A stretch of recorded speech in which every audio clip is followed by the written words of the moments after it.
Saya bukan rakyat Indonesia yang berjuang untuk Islam di Indonesia, tapi saya umat Islam yang berjuang untuk rakyat Indonesia. Tolong jangan berpikir kalau kita berjuang ini adalah umat Islam selalu tidak bisa tenang. Tidak, karena umat Islam memang selalu ada di garda terdepan. Mari non-Islam yang akan berjuang bersama-sama, buktikan kita semuanya berjuang demi menyelamatkan negara dan bangsa. Di saat Tuhan bisa bertoleransi, tapi hanya karena sertifikasi kita didiskriminasi dan diintimidasi. Kalau pernyataan saya salah, tanggung jawab saya pribadi. Gak ada urusan sama Aldo, gak ada urusan sama teman-teman ini. Saya tanggung jawab. Kita dengar sambutan dari saudara kami Pendeta Doni David Mandalu. Gerakan ini kami buat bukanlah masalah agama, tapi ini adalah masalah kemanusiaan.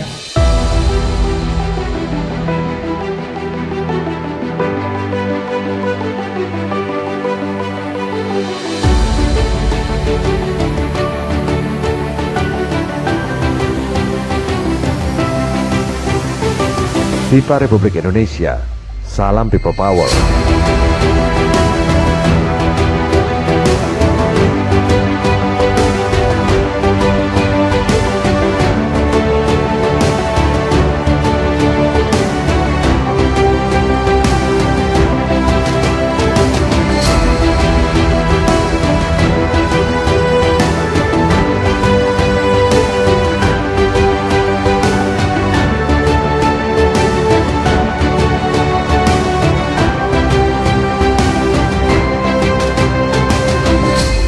Luar biasa Pak Ihsanuddin Nursi, Prof. Ihsanuddin untuk sampai ke sini, beliau perjuangannya luar biasa. Kita yang muda-muda ini malu.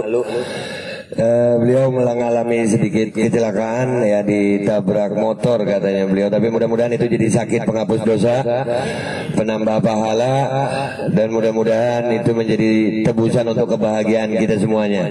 Amin ya rabbal alamin.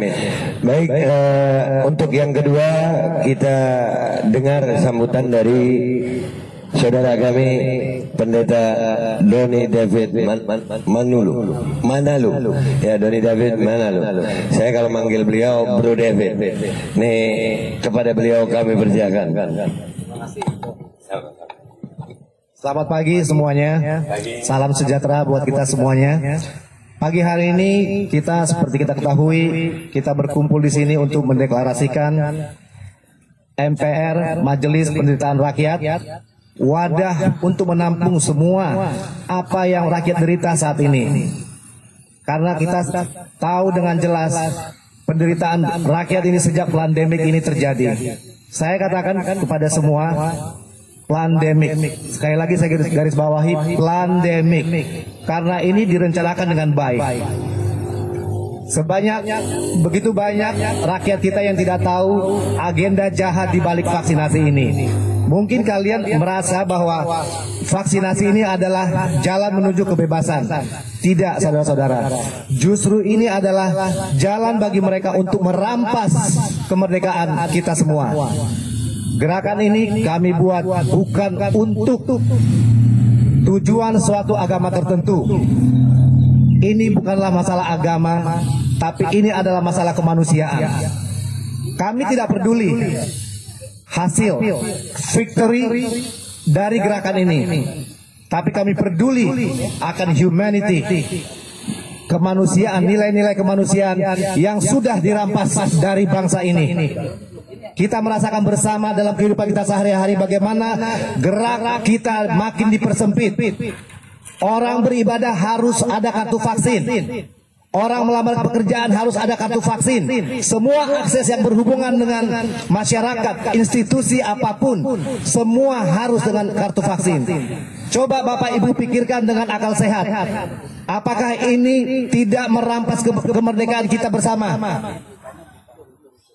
Bapak-bapak dan ibu-ibu yang duduk di singgasana pemerintahan sana, Bapak dan Ibu bisa seenaknya ngomong ngangong kepada masyarakat.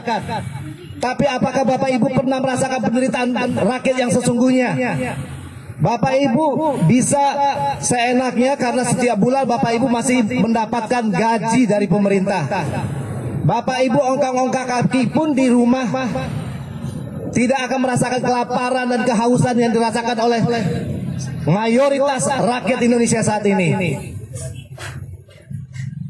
Wadah ini kami buat untuk menampung semua apa yang rakyat derita saat ini. Karenanya kami menghimbau dan mengajak saudara-saudara semua untuk mulai bangkit dari mimpi selama ini yang telah terbuai oleh propaganda-propaganda yang mereka lakukan terhadap kita. Kita umat yang berbeda tapi bersatu. Selama ini kita sudah begitu lama diindoktrinasi untuk memusuhi saudara-saudara kita sebangsa dan setanah air. Umat Muslim sujon terhadap umat Kristen. Demikian juga umat Kristen sujon terhadap saudara-saudara kami umat Muslim. Ini bukanlah rencana Tuhan buat bangsa ini. Ini semua by design oleh mereka untuk memecah bangsa ini supaya kita tidak berdaya. Saatnya kita bangkit untuk merebut kembali cita-cita kemerdekaan dan kebebasan yang Tuhan berikan atas kita sebagai bangsa yang berbudaya dan bermartabat. Terima kasih. Terima kasih Bro David. Nice speech. Sambil menunggu nih, saya juga mau mengingatkan perjuangan ini. Saya pribadi mengatakan saya bukan rakyat Indonesia yang berjuang untuk Islam di Indonesia, tapi saya umat Islam yang berjuang untuk rakyat Indonesia. Mudah-mudahan kita ini bisa bersatu. Mau sampai kapan kita dipecah belah? Hanya perbedaan karena jenggot, pakai sarung, celana cingkrang, ada yang pakai salib. Kita saling sultan. Mudah-mudahan setelah hari ini bukti bahwasanya udah nggak ada lagi tuh kadrun, cebong, kampret, radikal, radikul.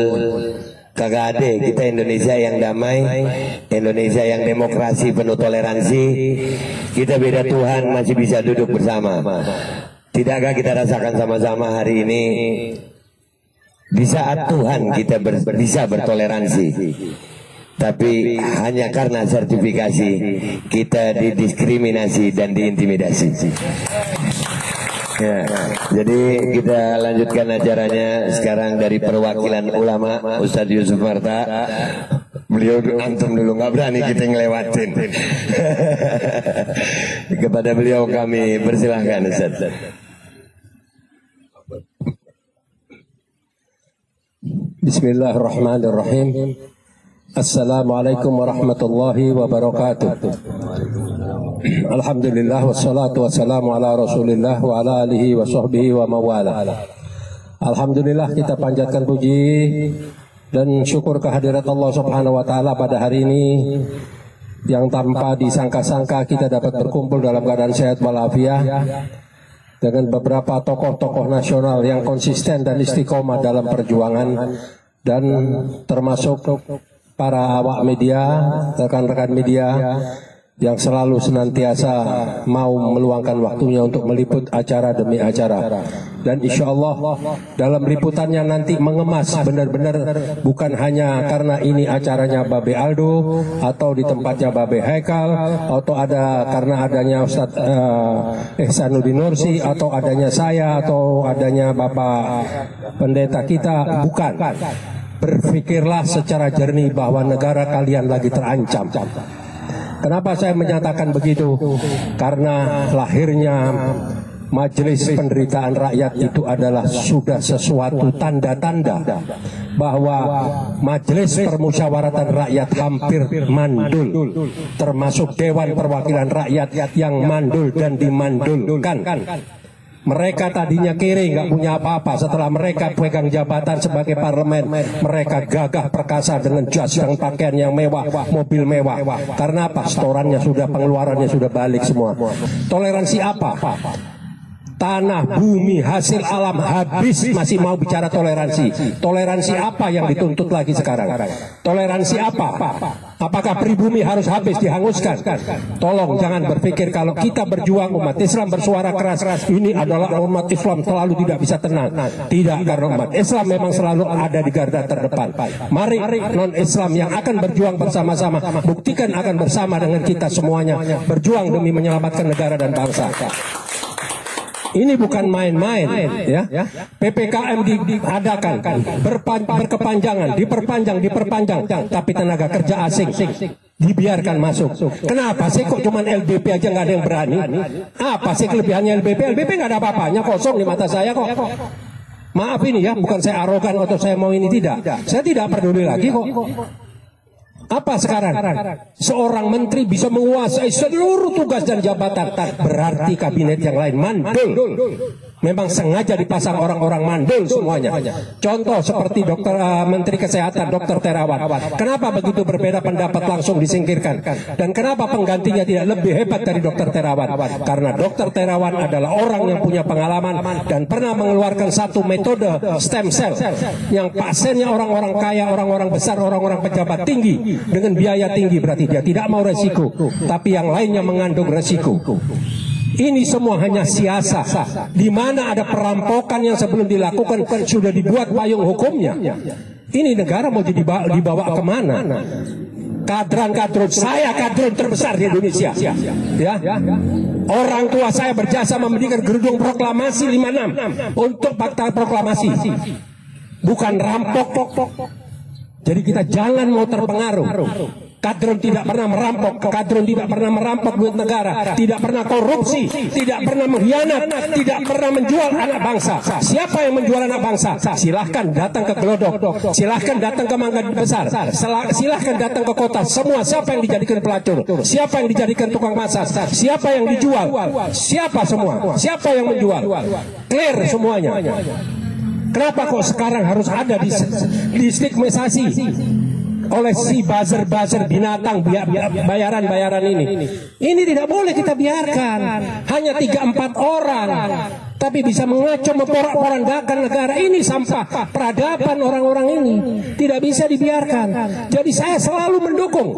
Waktu Babe Aldo datang pada saya, dia menceritakan jalan Anda dengan versi yang berbeda. Kita butuh skoci, kita butuh kesadaran semua. Hari ini saya bicara untuk media. Berkali-kali setiap saya jumpa pers, tolong media proporsional, kemas berita.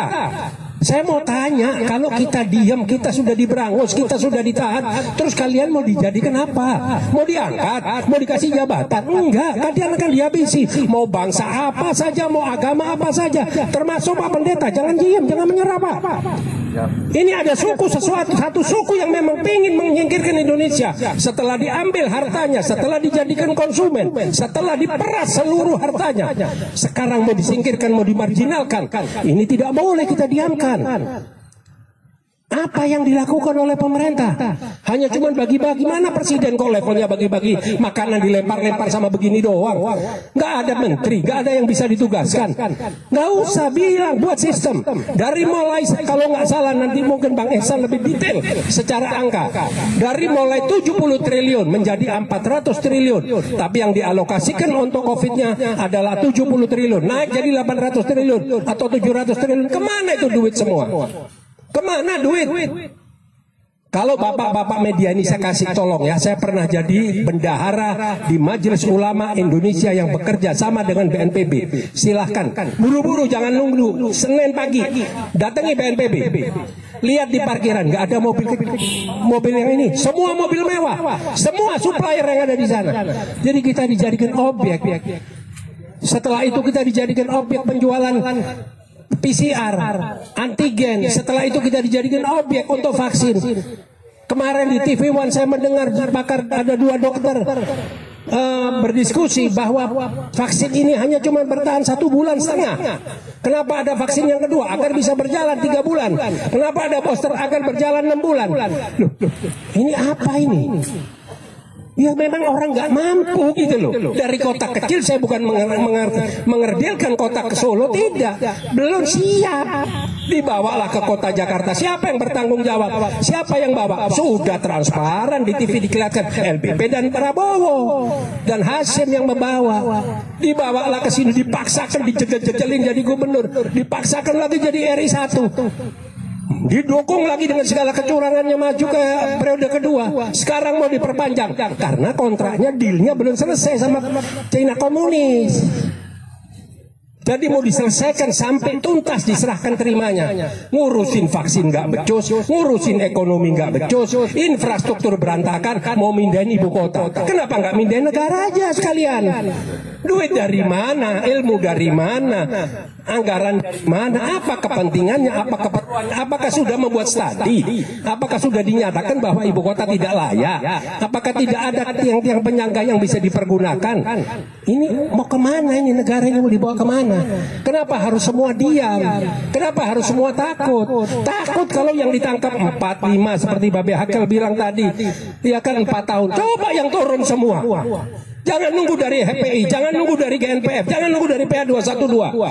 Semua turun. Suarakan kepada negara secara konstitusional, jaga protokol kesehatan. Supaya jelas mau dibawa kemana ini semua. Belum lagi sekarang sudah mulai terjadi kolaborasi mau memperpanjang jabatan. Tamat kita, habis.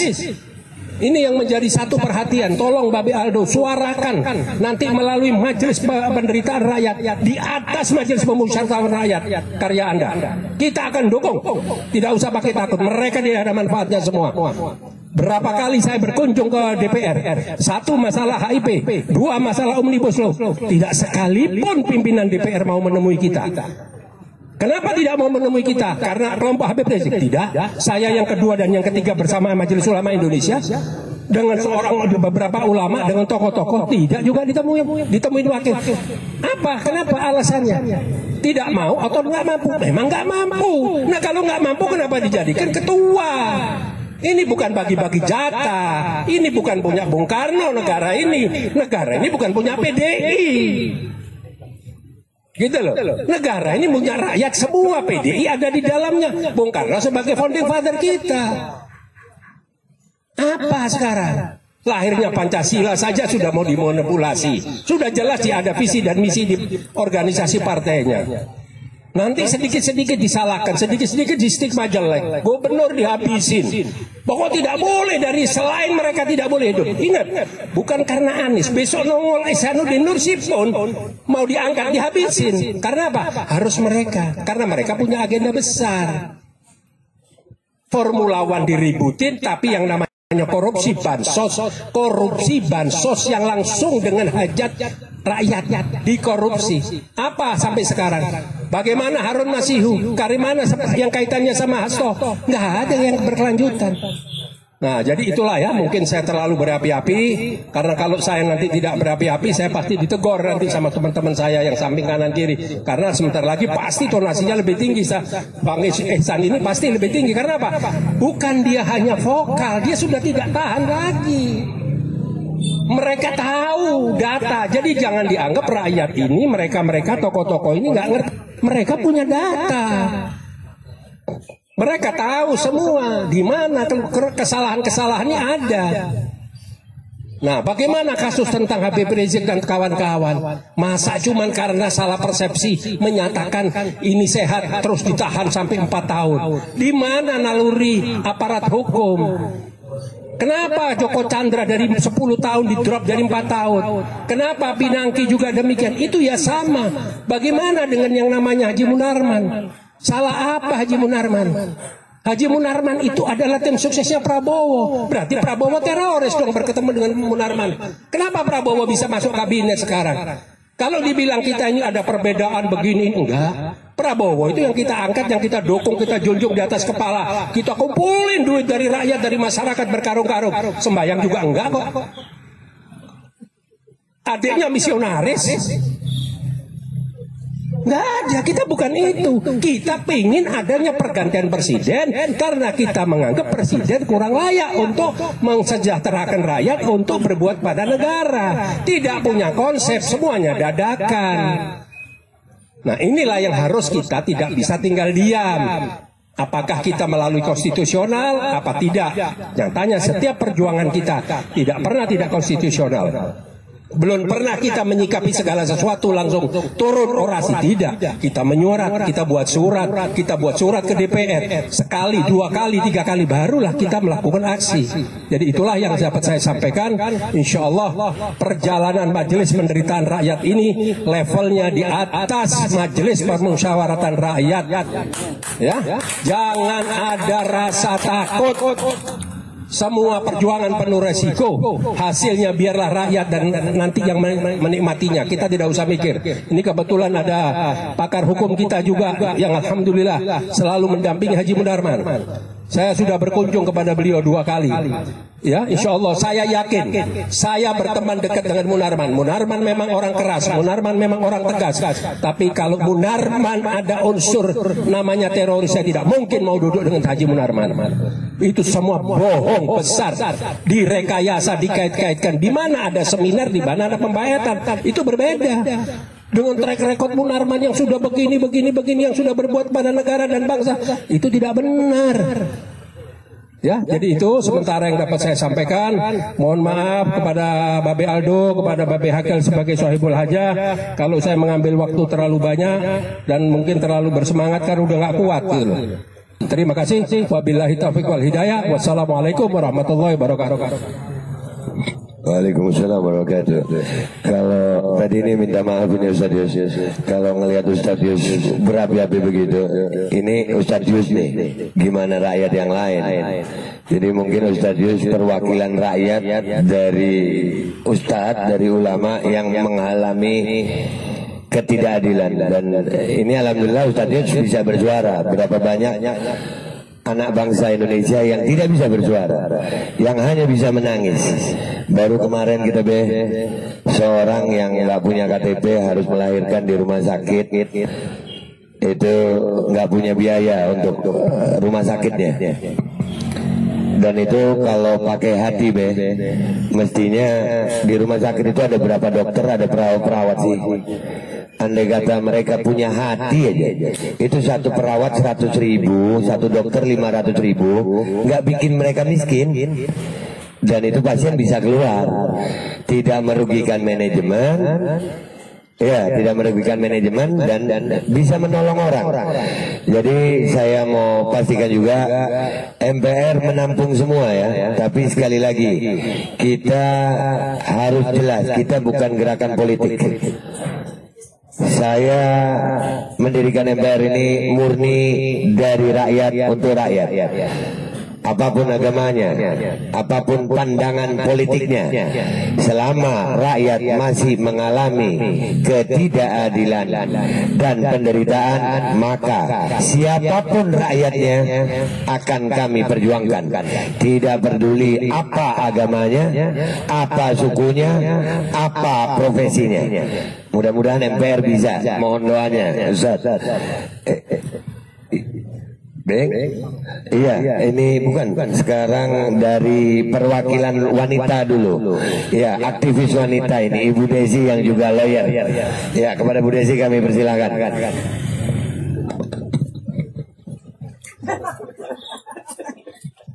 Assalamualaikum warahmatullahi wabarakatuh. Saya mewakili seluruh wanita Indonesia yang merasakan efek dari corona. Kita di sini berkumpul di Majelis Penderitaan Rakyat. Tujuannya bukan untuk kriminalisasi. Tolong para penegak hukum dibedakan. Kami murni di sini bergabung itu untuk menyadarkan seluruh aspek lapisan masyarakat yang merasa efek dari kebijakan-kebijakan pemerintah yang tidak mempertimbangkan akibat dari apa yang diambil kebijakan. Salah satunya contohnya kita kaum wanita merasakan apabila punya pendamping atau suami. Sekarang ini kan lagi musim PHK dan lain-lain karena PPKM dan corona. Kita berharap segala macam keputusan yang diambil oleh pemerintah, tolong jangan yang dipikirkan hanya kaum kalangan atas yang notabene banyak tabungan. Coba pemerintah pusat maupun daerah mengambil suatu kebijakan, melihat turun ke bawah. Apakah yang diambil kebijakan itu sudah bisa mensejahterakan rakyat? Yang ada saat ini semakin lama semakin terpuruk. Jadi kami dari para aktivis wanita berharap mendukung dengan adanya Majelis Penderitaan Rakyat ini untuk menegur para wakil kami yang di atas. Anda kemarin mengemis dengan kami di bawah untuk mendapatkan suara.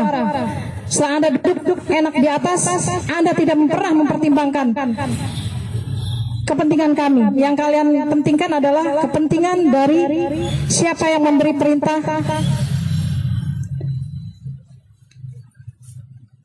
Saya berharap masyarakat sadar.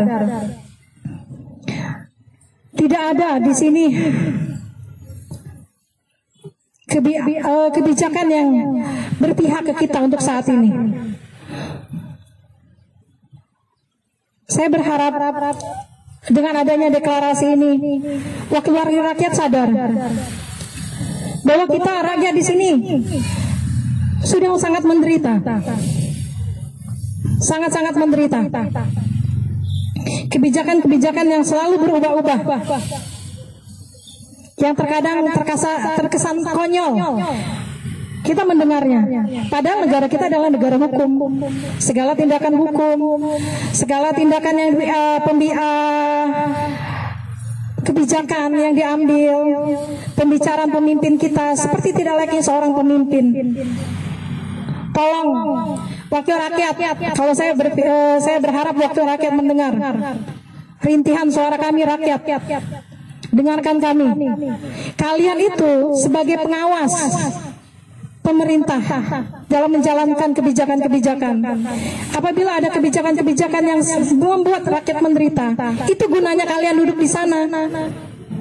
Ingat janji-janji kalian saat kampanye.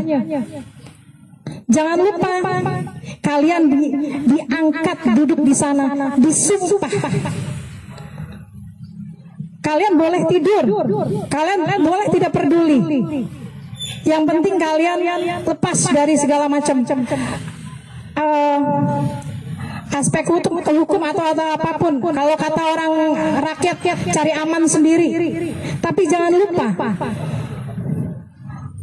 ada kehidupan lain setelah kematian itu bagi umat Islam.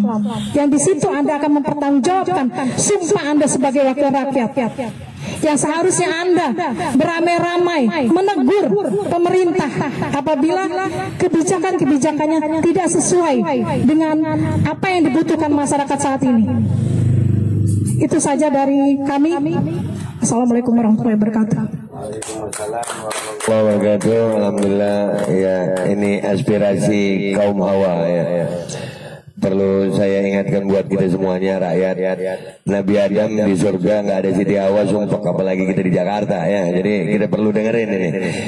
Ya, selanjutnya kita dengarkan sambutan dari guru kami yang tercinta Bapak Profesor Ihsanuddin Nursi. Kepada beliau kami persilakan.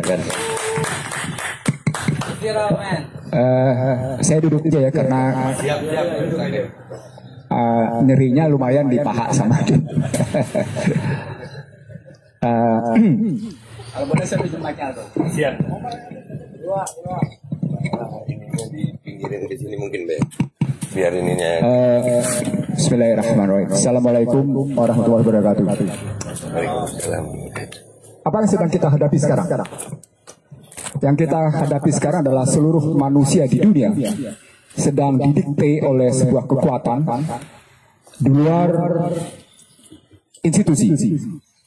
Istilah saya kalau Anda pernah lihat di TV swasta atau di YouTube, terjadi pergeseran dari G2G menjadi G2B, kemudian sekarang bergeser dari B2G menjadi business to people, tepatnya dari korporasi ke rakyat. dan korporasi mendikte habis-habisan negara. Tidak ada negara yang tidak berhasil didikte oleh korporasi. Dalam lingkup IT misalnya, kalau kita lihat 7 perusahaan di dunia mendikte seluruh masyarakat dunia. 7 perusahaan dunia itu Alphabet, Facebook, Netflix, dan seterusnya. Kalau Anda lihat bahkan terakhir bagaimana Donald Trump menggugat Facebook, menggugat Twitter, satu lagi saya lupa apa posisi. Tapi saya cuma ingin ngambil contoh sama Anda bahwa bukan saja negara yang didikte, tapi masyarakat juga didikte. Anda semua tidak bisa tidak hari ini sudah sampai pada posisi ketergantungan menggunakan HP. Walaupun kita cuma sebagai operator atau user, tapi minimal kita sudah masuk ke dalam posisi dipaksa untuk menggunakan HP. Pada saat yang sama, ada pendiktean kedua, ada pemaksaan yang kedua. Bagaimana korporasi mendikte Anda lewat sebuah konsumsi apa yang saya sebut sebagai perang biologi. Kalau pakai istilah buku saya, Bangsa Terbelah, saya menggunakan 3 istilah. Proxy war, asymmetric war, neocortex war. Neocortex war Anda hadapi dengan posisi HP, Anda tidak sadar, pikiran-pikiran kita di paket post-truth misalnya, hal yang benar menjadi salah, hal yang salah menjadi benar posisinya. Kalau proxy war dia tidak perlu hadir, tapi dibangun kecemasan. Anda menjadi parno, Anda menjadi anxiety, Anda menjadi nggak karuan, tidak percaya. Bahasa sederhananya, baik proxy, asimetrik maupun neocortex, sebenarnya strategi pelaksanaan apa yang saya sebut sebagai VUCA, volatile, uncertain, kompleks, ambigu posisinya. Di sini rata-rata manusia di dunia, saya ulang, manusia di dunia lupa bahwa sesungguhnya sebelum yang namanya Obama turun, saya ulang, sebelum Obama yang namanya turun, Obama menggagas Trans-Pacific Partnership. Saya ulang, untuk kawasan Asia Pasifik, dia menggagas Trans-Pacific Partnership. Untuk kawasan Atlantik, dia menggagas Trans-Trade and Investment Partnership, TTIP namanya. Apa poin dari TPP dan TTIP? Poinnya satu. Korporasi bisa mengkooptasi kedaulatan rakyat. Saya ulang ya, saya ulang. Ini kajian ini jarang sekali muncul ke permukaan. Saya mau bawa Anda ke dalam sebuah bukti kenapa Majelis Penderitaan Rakyat itu dibutuhkan. Tapi dalam sebuah konstruksi global dan konstruksi nasional bisa kita ambil. Konstruksi globalnya adalah, kalau kita lihat posisinya tadi, korporasi-korporasi besar tadi mendikte sebuah negara dengan model TPP dan TTIP tadi untuk mengikuti apa yang dia kehendaki.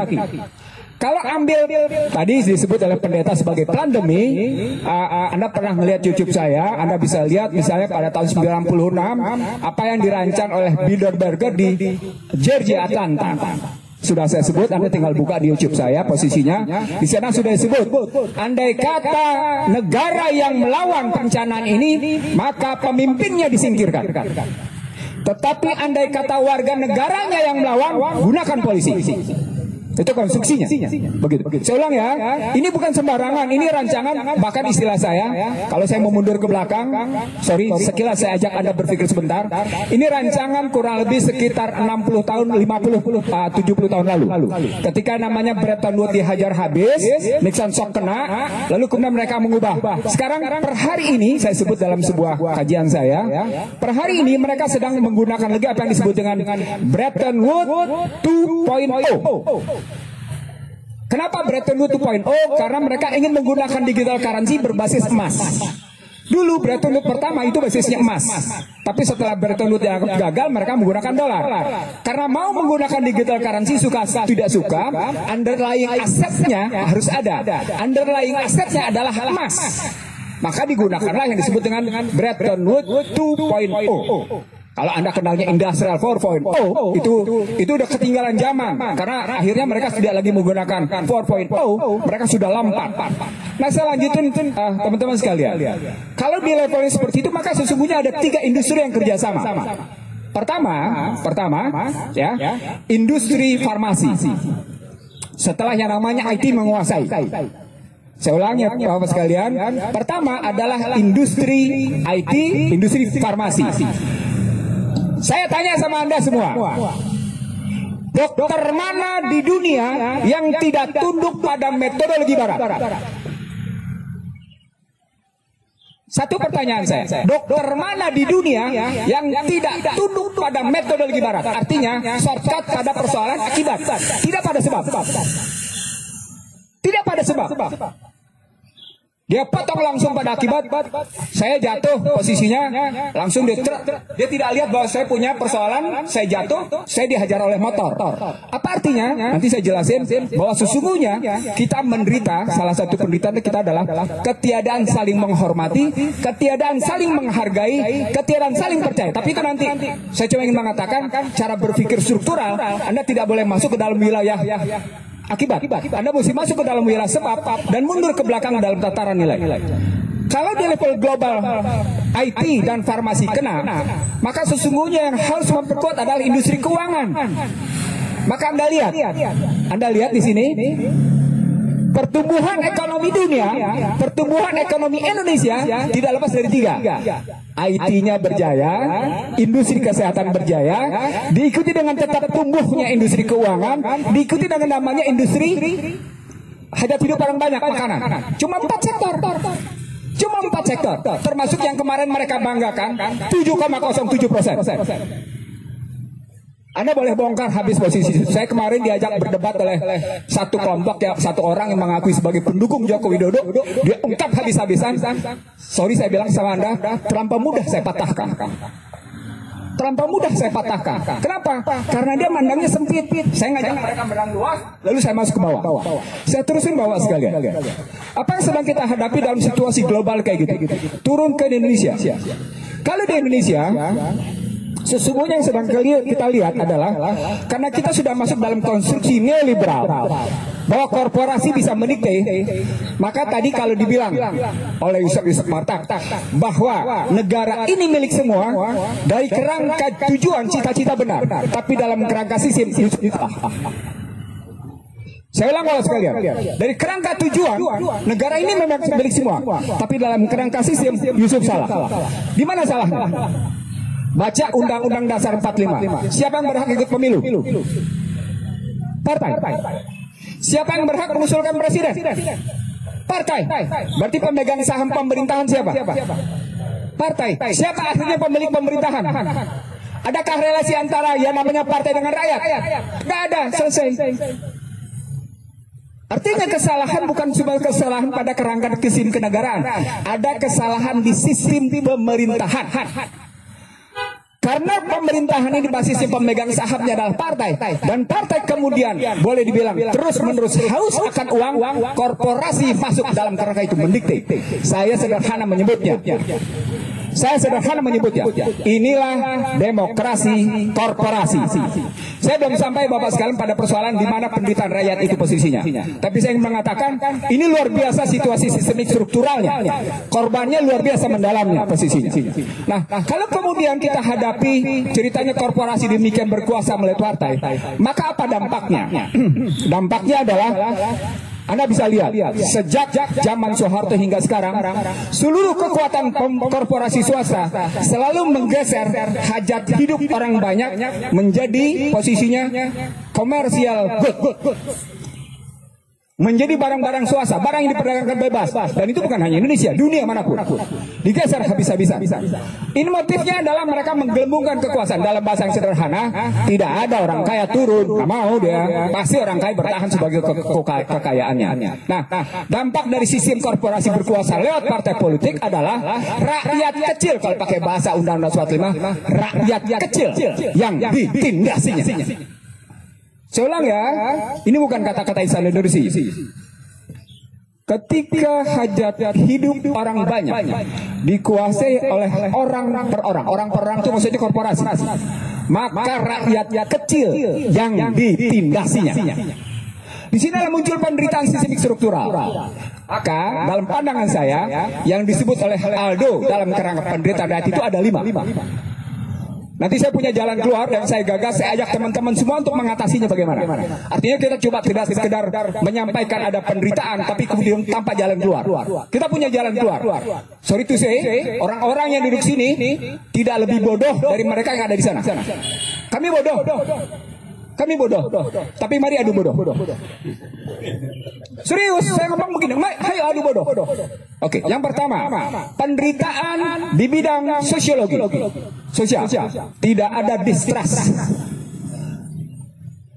Aldo menyebut tadi cebong dengan kader, radikal, toleran, intoleran, itu artinya distrust yang muncul.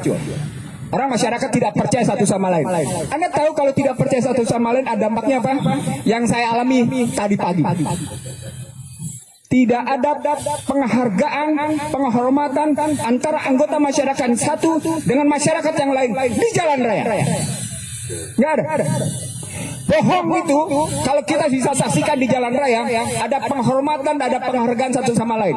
Saya pesepeda sudah hampir 20 tahun. Saya pesepeda.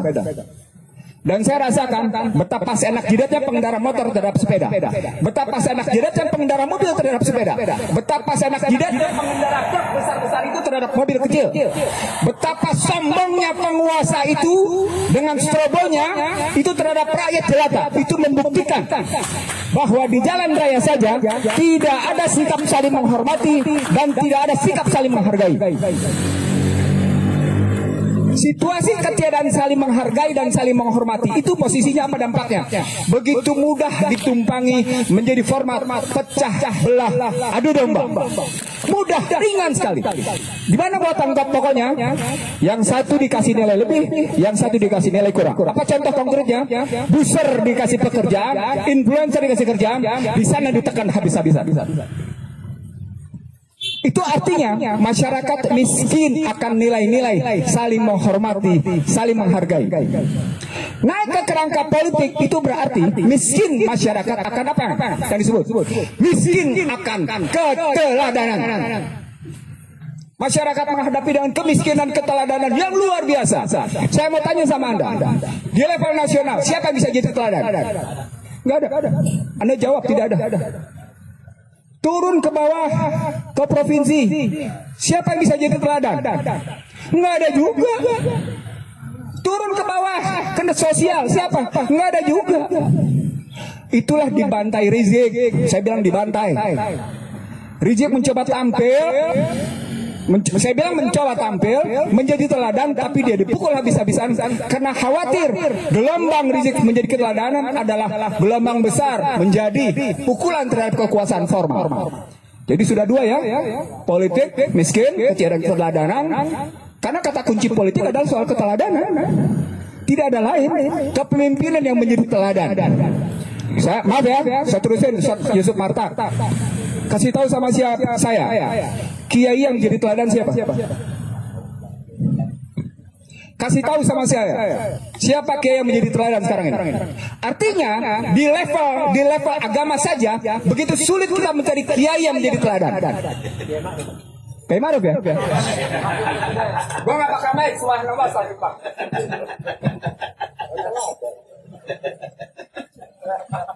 Lah kalau ala kota lagi. Ya, jadi politik kayak gitu, sosial kayak gitu. Saya masuk ke ekonomi. Kemiskinan di mana? Saudara sekalian, luar biasa ketika masyarakat Indonesia menuntut hak-hak konstitusionalnya. Apa hak konstitusionalnya? Tiap-tiap warga negara berhak atas pekerjaan dan penghidupan yang layak bagi kemanusiaan. Saat yang sama, dia tidak diberikan pekerjaan, orang asing dikasih pekerjaan. Miskin apa itu? Pertama adalah miskin ekonomi. Tapi ketika naik ke politik, dia miskin keberpihakan. Masyarakat umum di Indonesia tidak punya atau langka akan keberpihakan dari para pejabatnya. Anda dipaksa untuk kemudian memenuhi kebutuhan hajat hidup orang banyak sendiri di rumah tanpa boleh bekerja. Saat yang sama dia mendatangkan namanya tenaga kerja asing. Saat yang sama sumber daya Anda diambil habis-habisan. Ekonomi lebih lanjut, Anda miskin secara ekonomi bukan cuma sekedar pada ukuran $1.09 per hari. Anda miskin sesungguhnya pada struktural. Anda tidak punya sumber daya, Anda tidak menguasai produksi, Anda tidak menguasai distribusi, konsumsi Anda tangannya di bawah. Sudah 3 ya, sosial, politik.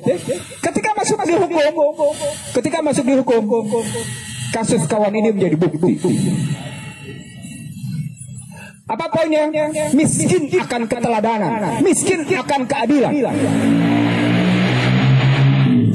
Kalau saya menarik dalam perspektif sosiologi hukum, itu berarti miskin akan kepastian. Saya menyebutnya sebagai social uncertainty. Sumbernya adalah social disorder, social distrust, social disobedience. Dia naik menjadi social uncertainty. Maka tidak heran kalau tadi Ustaz Supartak menyebutkan, membandingkan antara putusan Habib Rizik dengan Pinangki, dengan yang namanya Joko Chandra, bahkan perbandingan antara keputusan Eni Maulana Saragih dengan Samintan. Anda tahu Eni Maulana Saragih terima duit dari siapa? Samintan. Anda tahu Samintannya menjadi apa putusannya? Itu fakta. Itu di depan mata kita posisinya. Dan pada saat yang sama, nenek-nenek yang sekedar mengambil singkong dan yang nama sekedar mengambil pisang terkena hukuman luar biasa. Itu artinya akupunksi uncertainty-nya tinggi luar biasa. Saya masuk ke wilayah budaya. Kemiskinan ini muncul pada posisi betapa yang namanya orang menghargai kekuasaan dan kekayaan. Itu artinya miskin orang itu. Miskin. Di mana miskinnya? Salah satu riset saya terbuka sama Anda. Salah satu riset saya adalah dari korban pandemi adalah, maaf ya, yang perempuan, maaf. Makin banyak perempuan yang tidak tahu harga diri ada di mana. Bahasa sederhananya, makin banyak perempuan yang miskin harga diri.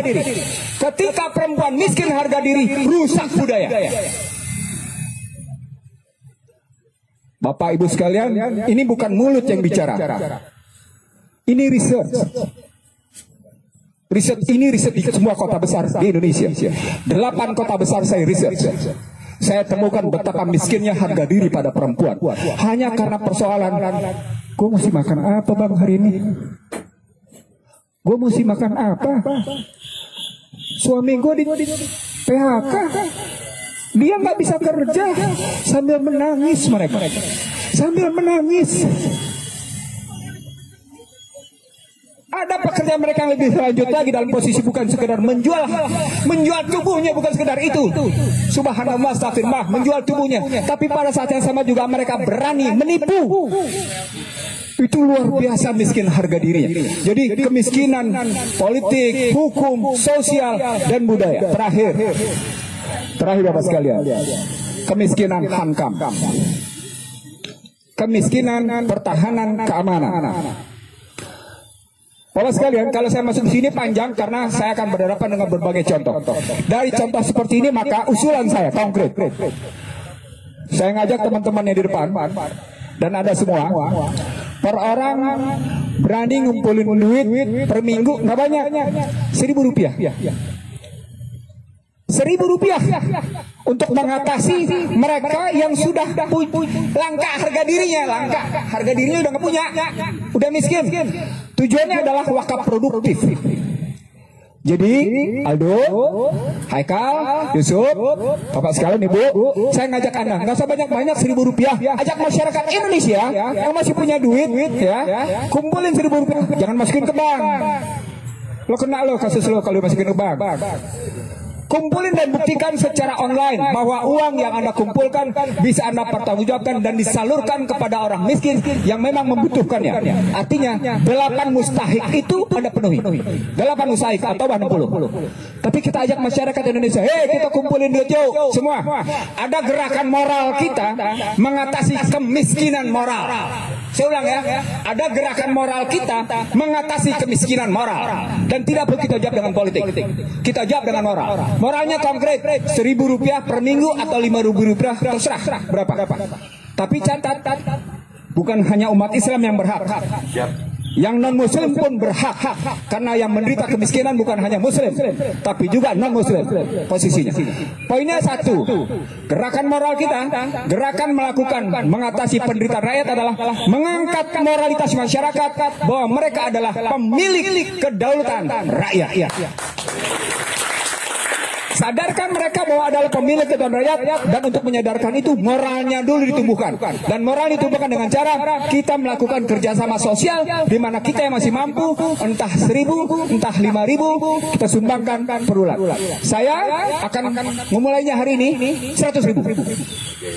Saya akan memulai dengan 100.000. Saya undang teman-teman semua. Saya ulang, Anda jangan taruh di bank. Aldo, jangan taruh di bank. Anda boleh mengambil contoh-contoh di luar negeri. Saya lupa di sebuah negara ada anak kecil yang usianya cuma sekitar 11 tahun mengumpulkan duit dari warga sampai akhirnya dia bisa menggelundung dan memperbaiki kekurangan orang-orang lain yang kebetulan juga butuh pembiayaan rumah sakit. Dan itu luar biasa. Saya lupa di negara mana. Tapi saya pernah baca di media sosial posisinya. Jadi yang pertama adalah itu. Kumpulkan uang. Yang kedua, wakaf produktifnya konkret. Sedikit demi sedikit kita carikan lapangan kerja. Jadi jangan teman-teman sekalian, bapak sekalian, yang dibuat oleh pemerintah adalah melempar makanan itu, memiskinkan harga diri, ketiadaan harga diri. Saya mengajak teman-teman di sini, beri mereka kekayaan harga diri dan moral dengan cara bukan sekadar dikasih uang dalam waktu sesaat. Mari kita berpikir bagaimana menyiapkan lapangan kerja dengan cara wakaf produktif. Banyak caranya. Saya bilang sama Anda, hampir rata-rata wakaf produktif di Indonesia gagal oleh satu hal. Masyarakat Islamnya berhasil dicacah-cacah sistem kepercayaan dan kerjasamanya satu sama lain. NU sama Muhammadiyah bisa duduk bareng nggak? Nggak bisa. Susah sekali. Artinya sesungguhnya betapa mudahnya umat Islam Indonesia dicacah. Nah, Aldo, lewat Anda nggak perlu ikut model pencacahan sosial tadi, dicacah-cacah, dibelah-belah, nggak usah ikut. Kita masuk, kita perbaiki wakaf produktif, kita beri lapangan kerja. Yang kedua, yang ketiga sekarang. Oh sekalian, suka tidak suka, setuju tidak setuju, YouTube adalah sebuah kerajaan. Saya ulang ya, suka tidak suka, setuju tidak setuju, YouTube adalah sebuah republik. Presidennya Mark Zuckerberg, ya, YouTube ya, posisinya. Oh sorry. Ya, Pak, itu Facebook, sorry. Maksud saya Facebook, bukan YouTube. Facebook adalah kerajaan tersendiri. Pemakainya adalah rakyatnya. Begitu juga YouTube kalau pesannya. Jadi Anda akan masuk ke dalam posisi bagaimana Anda berhadapan dengan penguasa mereka. Disukai, oke, nggak disukai disingkirkan. Apa artinya? Satu, sesungguhnya kebebasan berserikat, menyatakan pendapat, baik secara lisan maupun secara tulisan, dalam HAM adalah semu. Saya ulang, ini ahli hukum. Gue juga anak hukum. Tadi dia tanya sama gue, abang lulusan tahun berapa? Gue sebutin tadi. Ini anak FAUI, gue ada FAUI. Artinya dalam pembelajaran saya, bapak sekalian, semu. Sekarang yang haknya di mana? Supaya kita mampu menimbulkan dignity kita, harkat martabat kita. Konkretnya di mana? Tidak ada lain, nggak ada jalan lain kecuali lawan prinsip-prinsip yang dipaksakan lewat tadi bermasker, jaga kerumunan, posisinya jaga jarak, lawan. Kenapa? Karena pada hakikatnya kok Anda bermasker masih tetap kena ya? Lo berjarak masih tetap kena ya? Kenapa ya? Lo tahu nggak ketika lo bermasker itu apa yang tidak masuk ke dalam hidung lo? Tahu nggak apa yang berkurang yang dibutuhkan oleh namanya paru-paru dan dada itu yang kurang tuh masuk. Untuk jangka lama ke kepala itu dampaknya, ya itu kayak apa?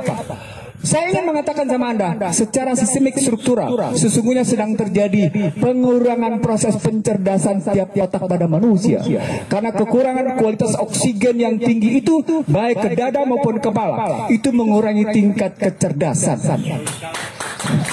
Jadi, yang terakhir, Bapak sekalian, kata-kata melawan saya adalah cerdasi.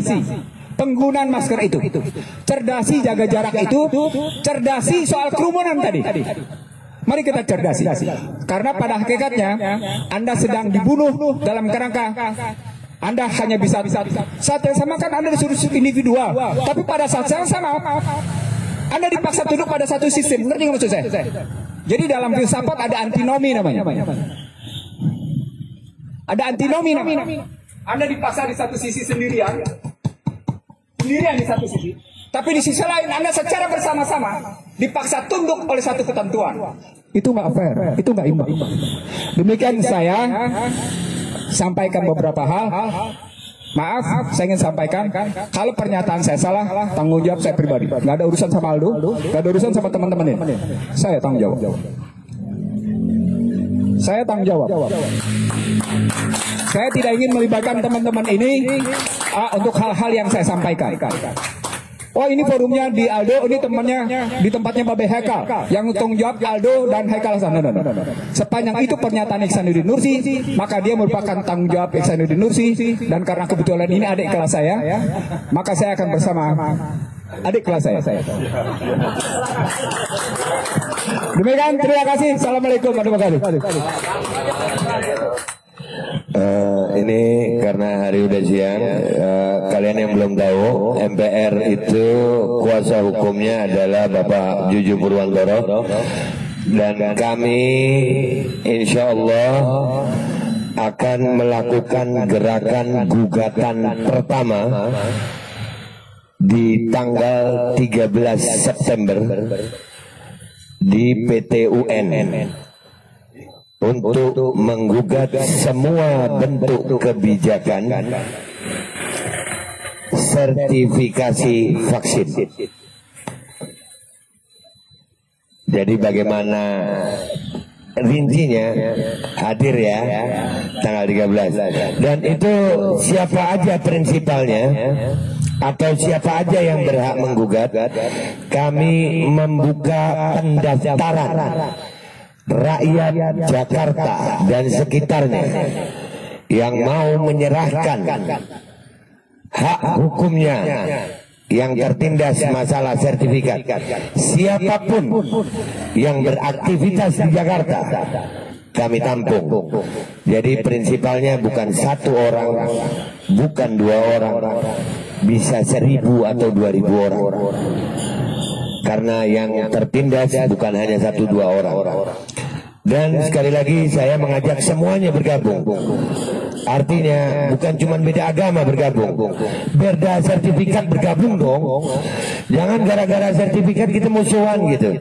Lu pakai apa? Sinovac, gue Astra, musuh lu. Kan nggak gitu ya kita. Lu sertifikat lu apa? Sinovac, lu nggak pakai, oh nggak boleh deket lu. Kenapa kita dipisahin sama yang begitu?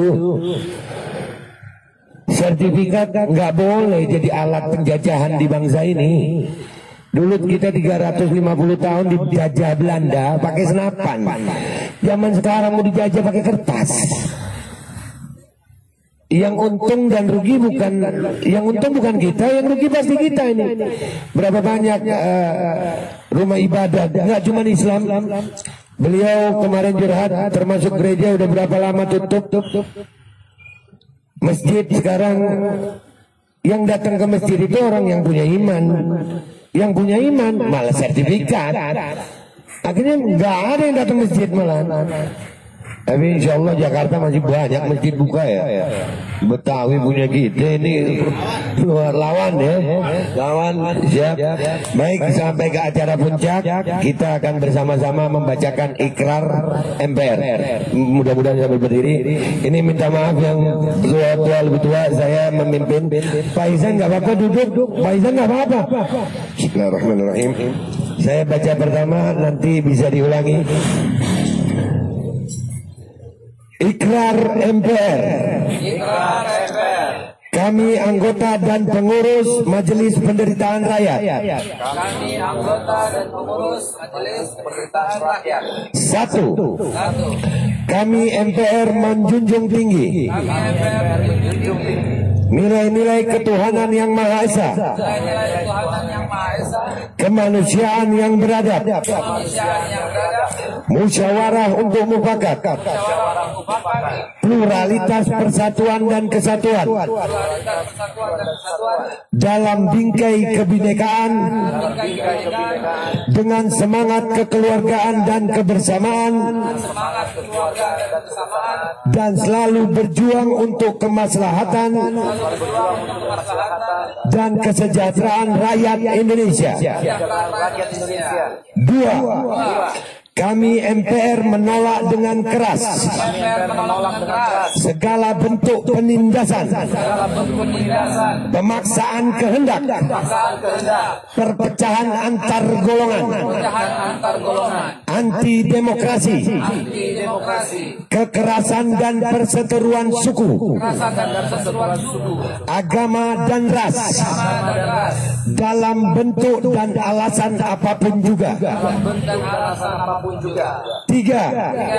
Kami MPR mengajak kepada seluruh rakyat Indonesia untuk selalu berpikir, berkata, bertindak dengan akhlak, dan menurut ridho Tuhan Yang Maha Esa,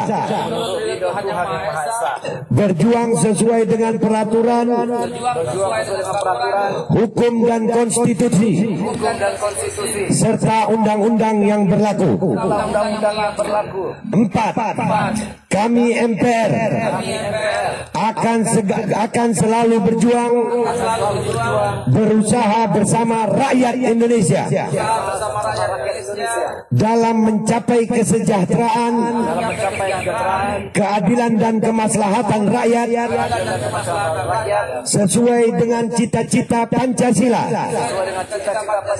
dan Undang-Undang Dasar 1945. 5. Kami MPR berjanji dan berikrar bersama untuk majunya Indonesia menjadi negara yang adil dan makmur, mandiri, sesuai dengan cita-cita para pendiri bangsa. Merdeka! Terima kasih. Acara ini kita tutup dengan doa dari Babe Hekal. Kepada beliau kami persilakan. Bismillahirrahmanirrahim. Mari kita yang beragama Islam mohon membaca dengan suratul Fatihah. Yang beragama Kristen, Protestan, Katolik mohon menyesuaikan, dan yang lain tolong menyesuaikan dengan agama masing-masing. Ala haziniyah wa likulli niyatin salihah wa ila hadratin Nabi Muhammadin sallallahu alaihi wasallam. Al-Fatihah.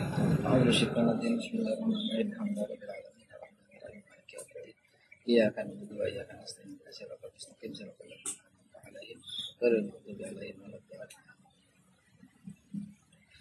Allahumma malikal mulki tutil mulka man tasha wa tanzi'ul mulka mimman tasha wa tu'izzu man tasha wa tudhillu man tasha bi yadikal khair innaka ala kulli syai'in qadir tulijul laila fil nahar wa tulijul nahara fil lail wa tukhrijul hayya minal mayyit wa tukhrijul mayyita minal hayy tarzuqu man tasha bi ghairi hisab.